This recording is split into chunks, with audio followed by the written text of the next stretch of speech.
율법을 따르는 사람들과 달리 성도는 하늘의 시민권을 가진 사람임을 살펴보았습니다.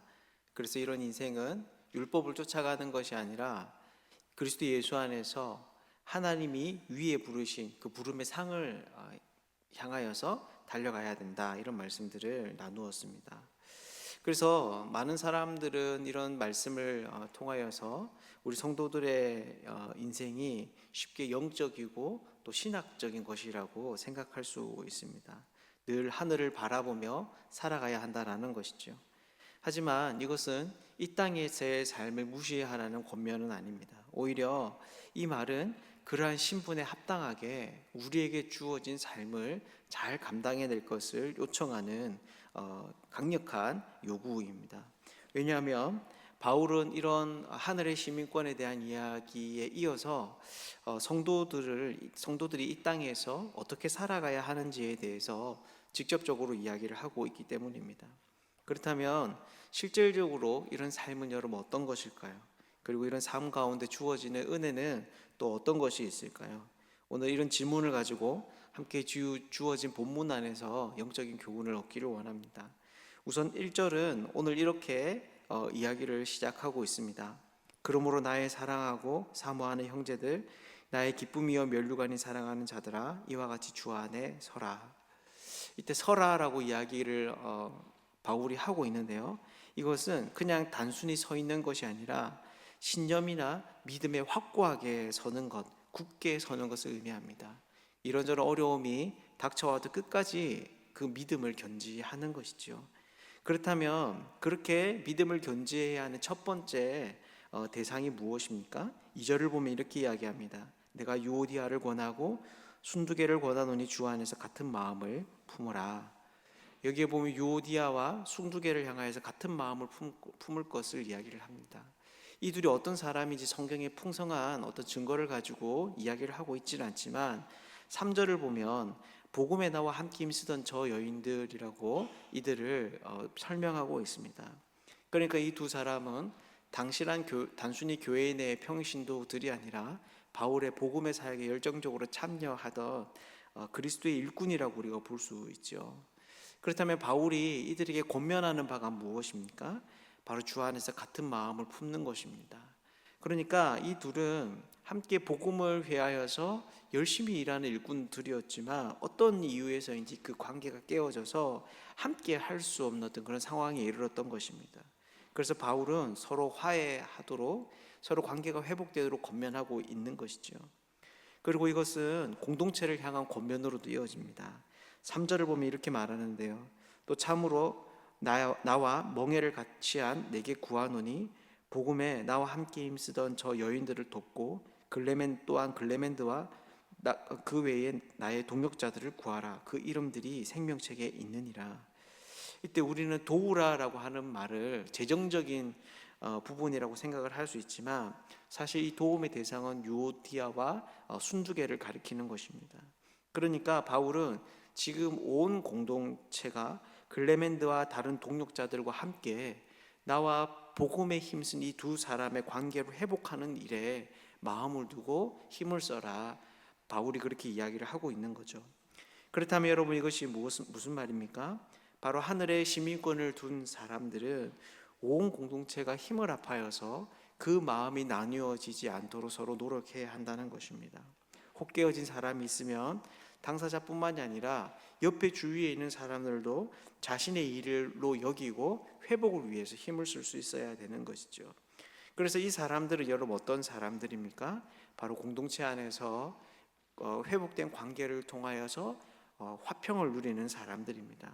분열되고 깨어지는 세상의 인간관계의 특징과는 다르게 될 수 있는 한 많은 사람들과 함께 평화의 삶을 사는 것이 바로 하늘의 시민권을 둔 사람들의 중요한 모습인 것이죠. 이어서 두 번째로 바울은 또 한 가지를 권면하는데 바로 기뻐하라라는 것입니다. 그래서 4절을 보면 이렇게 말합니다.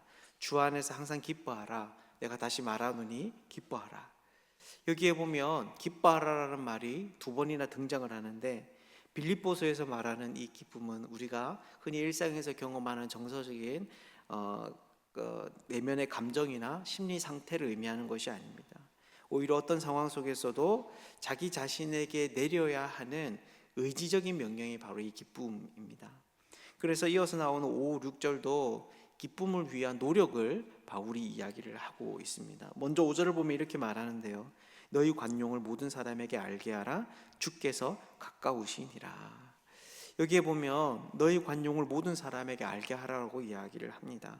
이때 관용은 법조문이나 관습에 있는 권리들을 일일이 주장하지 않고 양보하는 그런 사려 깊은 태도를 의미합니다. 그러니까 이것은 교회의 반대자가 많던 그 시대에 믿음의 공동체를 핍박하던 사람들 사이에서조차도 기쁨을 잃지 않기 위해서는 반드시 필요한 덕목 중에 하나였던 것이죠. 왜냐하면 생각이 다르고 또 의견이 다를 때 그때 자기의 주장을 포기하지 않으면 반드시 그 가운데 충돌이 생기기 마련이고 그로 말미암아 성도들은 근심에 빠질 수 있기 때문입니다. 그렇다고 해서 이것은 그냥 무조건 참으라고 하는 것은 아닙니다. 그 뒤에 보면 정말 위로가 되는 말이 있는데 그것은 바로 주께서 가까우시니라라는 말입니다. 이것은 시기적으로 주님의 오실 때가 가까웠다라고 하는 말이 될 수도 있고 또 공간적으로 하나님이 내가 서 있는 곳에 함께 하신다라는 말이 될 수도 있습니다. 하지만 핵심은 동일합니다. 바로 하나님께서 이 모든 상황을 보시고 그에 대한 판결을 내리실 거라는 겁니다. 그래서 이런 상황 앞에 서면 사람들은 지금 내가 손해를 보더라도 최종적인 심판과 보상이 주님께 있음을 믿으며 견딜 수 있다라는 것이죠. 뿐만 아니라 6절은 이렇게 이야기합니다. 아무것도 염려하지 말고 다만 모든 일에 기도와 간구로 너희 구할 것을 감사함으로 하나님께 아뢰라. 여러분 이것이 무슨 말입니까? 사람들과의 다른 그런 생각이 만들어내는 긴장을 포함하여서 이 세상을 살아가는 우리들이 경험하는 수많은 문제들도 우리의 기쁨을 빼앗아 갈 수 있는 중요한 요인이 된다는 것입니다. 그래서 바울은 염려 대신에 감사함으로 이 문제를 감당할 것을 권면합니다. 특히 이때 감사함으로 아뢰라라고 하는 것은 하나님의 능력과 성품에 대한 신뢰를 의미합니다. 그렇게 할 때 어떻게 됩니까? 우리가 잘 아는 7절의 말씀이 대답을 하고 있습니다. 그리하며 모든 지각에 뛰어난 하나님의 평강이 그리스도 예수 안에서 너희 마음과 생각을 지키시리라. 물론 이것은 하나님이 기도하는 모든 우리의 요구 조건을 다 들어준다는 말은 아닙니다. 하지만 분명한 것은 하나님께서 자신의 평화로 우리의 마음과 생각이 상하지 않도록 걱정하지 않도록 그래서 기쁨을 빼앗기지 아니하도록 우리의 마음을 지켜주신다라고 하는 것이죠. 그래서 결국 이런 삶은 어떤 것입니까? 바로 하늘의 시민권을 둔 사람들은 자기 안에 있는 기쁨을 잃어버리지 않도록 애쓰고 노력함으로 말미암아 하나님이 주시는 그 평강을 누리는 사람들이다라고 하는 것이죠. 그래서 인생의 기쁨을 위한 그 싸움이 결국에는 하늘의 평강을 얻기 위한 다름질이 되는 것입니다. 그리고 세 번째가 있는데요. 바로 세상을 분별하고 삶으로 배운 대로 행하라라는 것입니다. 그래서 8절을 보면 이렇게 말합니다. 끝으로 형제들아 무엇에든지 참되며 무엇에든지 경건하며 무엇에든지 오르며 무엇에든지 정결하며 무엇에든지 사랑받을 만하며 무엇에든지 칭찬받을 만하며 무슨 덕이 있든지 무슨 기림이 있든지 이것을 생각하라. 이때 보면 무엇에든지라고 하는 말이 반복되고 있는데 이것은 단순히 우리의 신앙적인 영역뿐만이 아니라 세상에서 우리가 경험할 수 있는 모든 것들을 다 의미합니다. 그러니까 이 세상에도 참되고 경건하고 옳고 정결하며 사랑받으며 칭찬받을 만한 것들이 있다라고 하는 것이죠. 바울은 이런 것들이 덕이나 기릴 만한 것이 있으면 생각해 보라라고 이야기를 합니다. 여기서 생각하라라고 하는 것은 숙고해 보라 이런 의미인데요. 마음에 담아두고 그것이 우리의 삶에 영향을 줄 수 있도록 하나씩 하나씩 따져보라라는 것입니다. 즉 이 세상의 것이라고 하더라도 정말 그것이 좋은 것이라면 복음의 가치에 합당한 것인지를 분별하고 그것을 자신의 삶의 가치관과 행동으로 전환시키는 깊은 고민과 고뇌 또 생각 고민들이 우리의 삶 가운데 있어야 한다라는 것이죠. 그리고 또 9절을 보면 이렇게 말합니다. 너희는 내게 배우고 받고 듣고 본 바를 행하라. 그리하면 평강의 하나님이 너희와 함께 하시리라. 여러분, 이것은 또 무슨 말입니까? 바로 이 세상의 것들을 분별할 뿐만이 아니라 바울이 삶으로 보여준 것을 너희도 역시 그 삶에서 실천하라라는 것입니다. 특히 이때 행하라라고 하는 것은 지속적인 실천을 의미하는데, 바로 바울의 삶을 자신의 방식으로 받아들이라라고 하는 것이죠. 그렇게 할 때 어떤 일이 벌어집니까? 평강에 하나님이 함께 하신다라고 말합니다.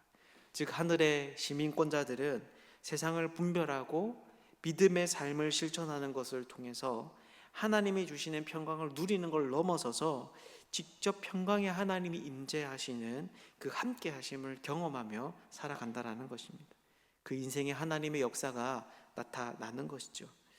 말씀을 맺겠습니다. 이렇게 오늘 본문은 하늘의 시민권을 둔 사람들의 삶에 대해서 이야기를 합니다.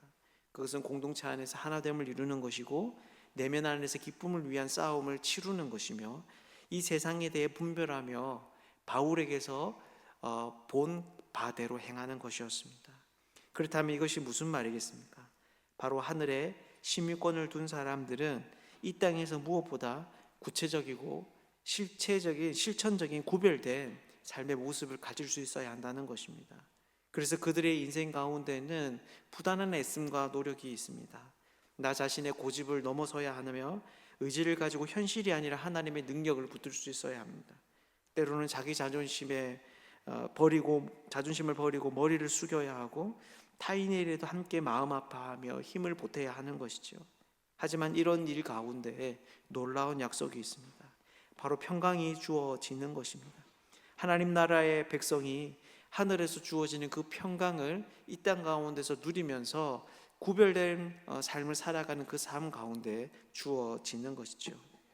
오늘 하루도 우리가 이 말씀을 믿으며 하늘의 시민권자로 우리에게 주어진 삶들을 감당할 수 있으면 좋겠습니다. 그래서 이 삶에 말씀에 순종하기 위한 수고와 애씀이 있지만, 또한 그렇기에 하나님이 약속하시는 그 평강을 누리는 복된 역사가 있으면 좋겠습니다. 오늘 이 자리에 모인 우리들의 삶 속에도 하나님의 평강을 경험하고 평강한 하나님의 임재를 누리는 복된 하나님의 사람들 되시기를 주님의 이름으로 축복합니다.